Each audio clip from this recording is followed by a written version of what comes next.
vobiscum. Lectio Sancti Evangelii secundum Marcum.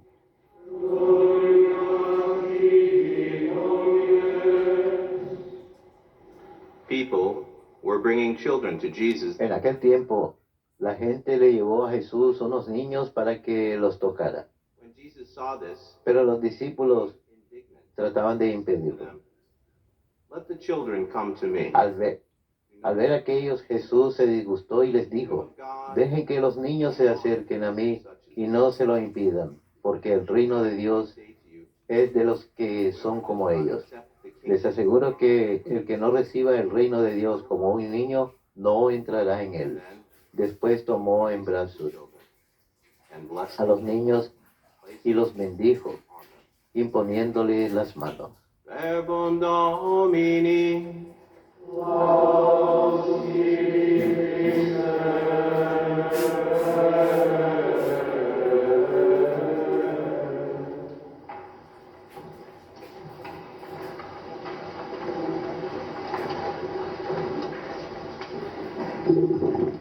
My brothers and sisters, may the Lord give you his peace. Queridos hermanos, que el Señor les dé su paz.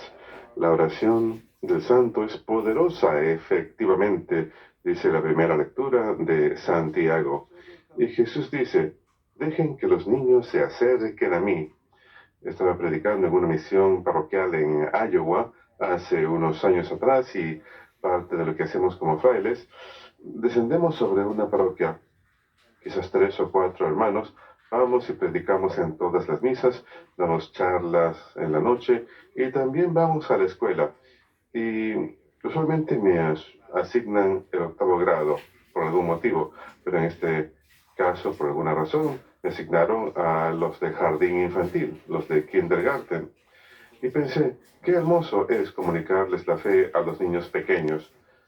Le hace a uno describir la fe en términos que quizá uno no esté acostumbrado.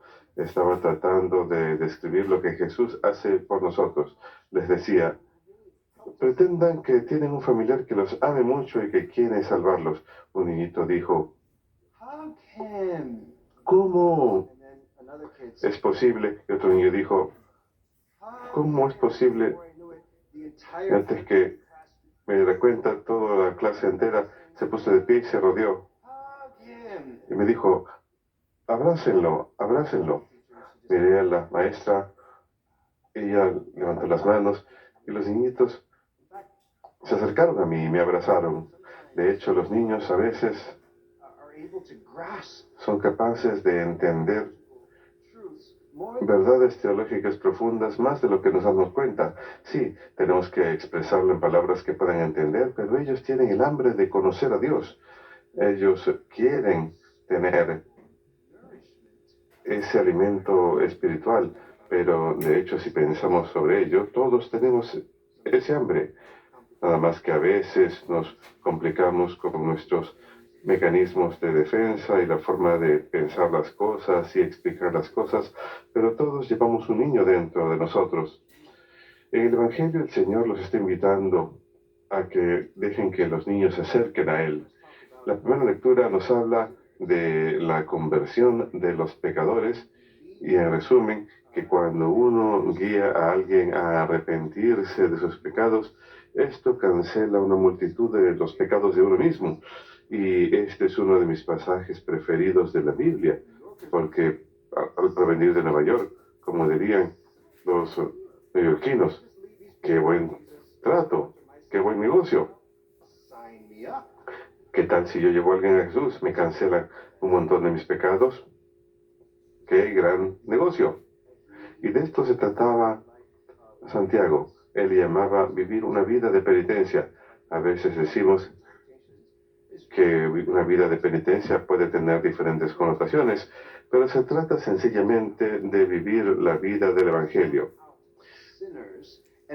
Santiago buscaba pecadores de manera activa y los llevaba al rebaño. De hecho, tantos de los primeros hermanos pueden ser descritos como pecadores conversos que vivieron una vida totalmente transformada.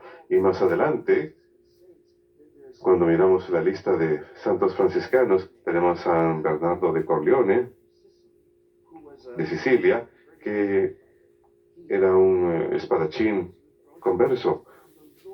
Él solía ser un hombre violento y el Señor hizo algo en su corazón y lo cambió por completo, de manera que cuando alguien se le acercara y él dijera, él decía, tú sé feliz, yo haré la penitencia. O San Leopoldo de Mandich se encontraba en Padua en la tumba de San Antonio y solía escuchar confesiones heroicamente. A todo el mundo le encantaba acudir a él para confesarse.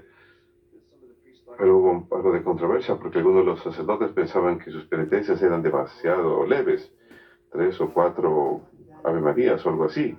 Pero luego no lo veían en la capilla en la noche realizando penitencia por todos los muchos pecadores que habían ido a confesarse con él.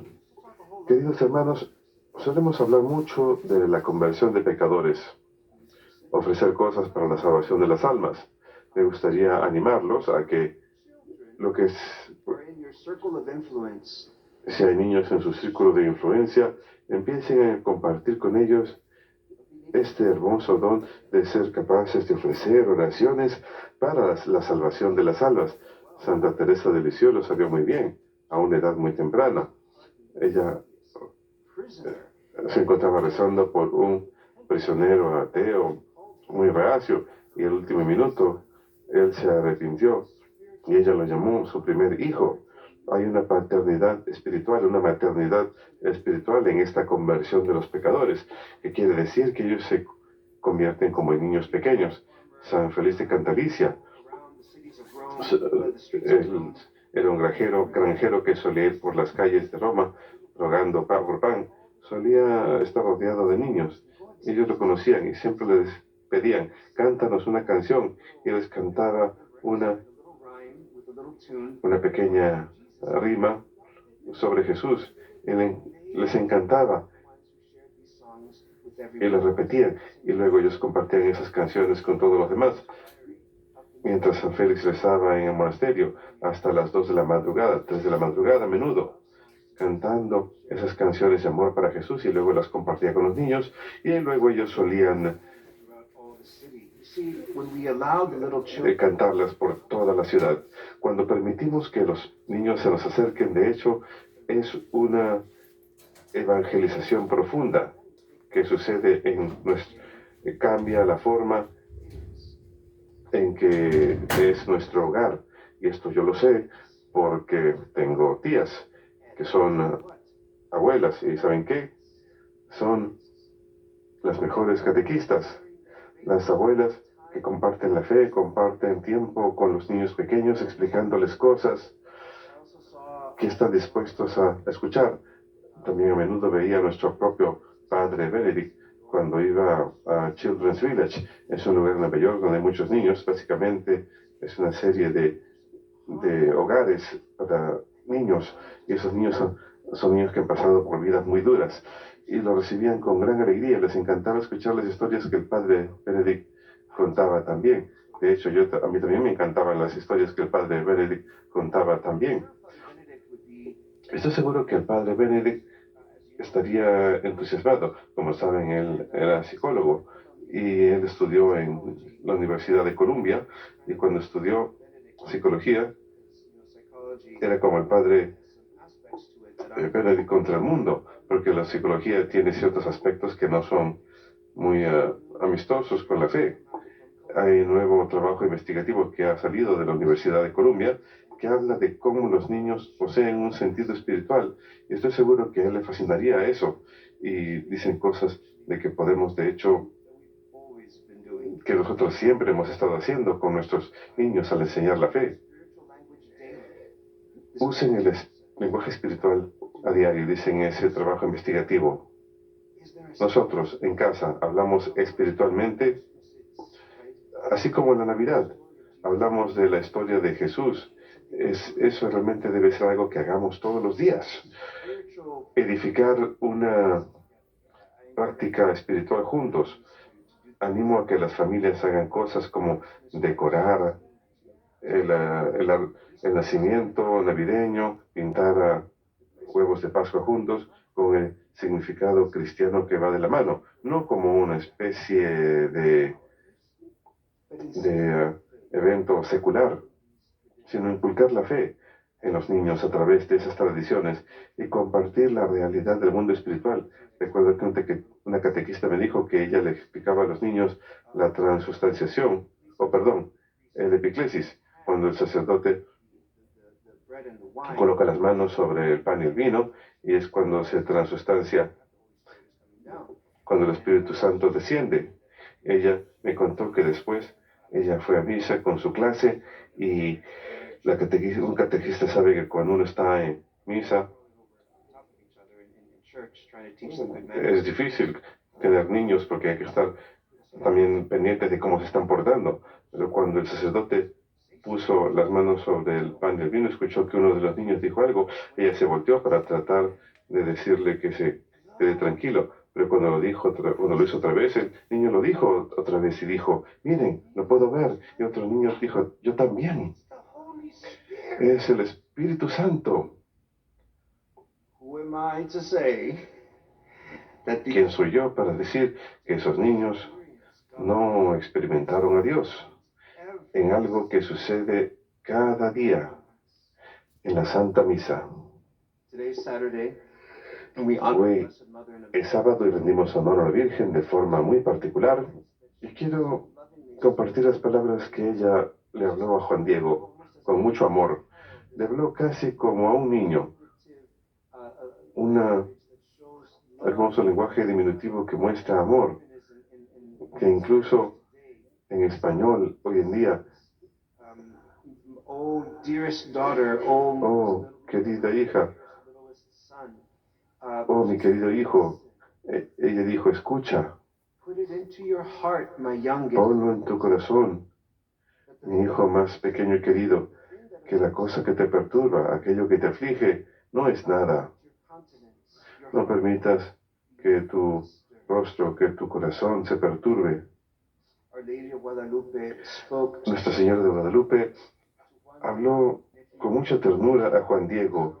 Si leen el relato, casi suena como una historia, un cuento para niños. Esas conversaciones cambiaron al mundo. Estaban sucediendo algunos problemas bastante serios en aquel entonces, graves injusticias, guerras y rumores de guerra. Quizás un poquito como nuestra época. Quizás el Señor nos está invitando a que amemos a estos niñitos que tenemos, dándoles el sentido espiritual, catequizándolos, no solamente una hora los domingos, sino cada momento, llenando nuestros hogares con esa hermosa religiosidad, porque la Virgen hizo lo mismo, y a través de esa ternura muchos corazones fueron cambiados. Roguemos, queridos hermanos, que en estos tiempos complicados, un sencillo mensaje acerca de quién es Jesús despierte una sencilla respuesta. Si alguien les dice, si alguien comparte con ustedes ese hermoso mensaje del amor de Jesús, ruego que ustedes respondan de manera similar, como esos pequeños niños en la clase de jardín infantil en Iowa. Alabado sea Jesucristo.